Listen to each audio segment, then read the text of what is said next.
What is life for Elon Musk? As I get older, I find that question to be confusing or troubling. I think particularly when you see the advancement of something like video games. Like say 40 years ago, the most advanced video game would be like Pong, where you had like two rectangles and a dot. But now you can see a video game that's photorealistic and millions of people playing simultaneously, and you see where things are going with virtual reality. Then eventually those games will be indistinguishable from reality. They'll be so realistic, you will not be able to tell the difference between that game and the reality as we know it. How do we know that that didn't happen in the past and that we're not in one of those games ourselves? Tonight's topic is the universe a computer simulation? We've got some highly thoughtful, talented, respected people to weigh in on this. The more I learned about later on as a physicist, the more struck I was that when you get deep down under the hood about how nature works, how can I be sure that this mathematical reality isn't actually some kind of game or simulation? In my research, I had found this very strange thing, error correcting codes. Error correcting codes are what make browsers work. So why were they in the equations that I was studying about quarks and leptons and supersymmetry? And that's what brought me to this very stark realization that I could no longer say that people like Max were crazy. So you're saying as you dig deeper, you find computer code writ in the fabric of the cosmos. Computer code, strings of bits of ones and zeros. We seem to see a pattern forming over here.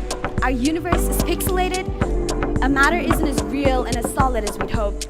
Our reality can be shut down, and we are ultimately informational, virtual beings so comparable to a computer program that it isn't a big jump to accept that we are possibly, no, we are probably living in a computer simulation. Sold a gun to a murderer so you can play video games? Yeah, sure. I mean, if you spend all day shuffling words around, you can make anything sound bad, Morty.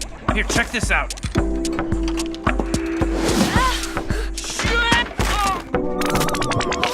What the hell? Whoa, where am I? 55 years. Not bad, Morty. Where's my wife? Morty, you were just playing a game. It's called Roy. Snap out of it. The guy who really started forcing scientists to take this a bit more seriously and gave this idea a bit more scientific street cred, I think, is Nick Bostrom, my fellow Swede, Nick Bostrom. We are almost certainly living in a simulation. It's a little bit complex, but it's really not more complex than most educated people could probably get their heads around if they thought about it for half an hour, kind of, if they actually tried. You know, there's this interesting argument by your colleague at Oxford, Nick Bostrom. He argues that the notion of a simulated universe, what do you think about that? I can't see how you could refute it. I mean, I can't see how you would actually be sure that we're not. If the simulation hypothesis is valid, then we open the door to eternal life and resurrection and things that formerly have been discussed in the realm of religion. And the reason is really quite simple, because as long as I have a computer that's not damaged, I can always rerun the program. If you're not sure at the end of the night whether you're actually simulated or not, my advice to you is go out there and live really interesting lives and do unexpected things so the simulators don't get bored and shut you down. There we go. Add new sim. Let's make him neat. He's going to be outgoing to be a celebrity, because I want him to be a celebrity, sure. Nice. Oh my god.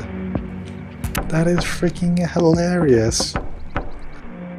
What are you doing?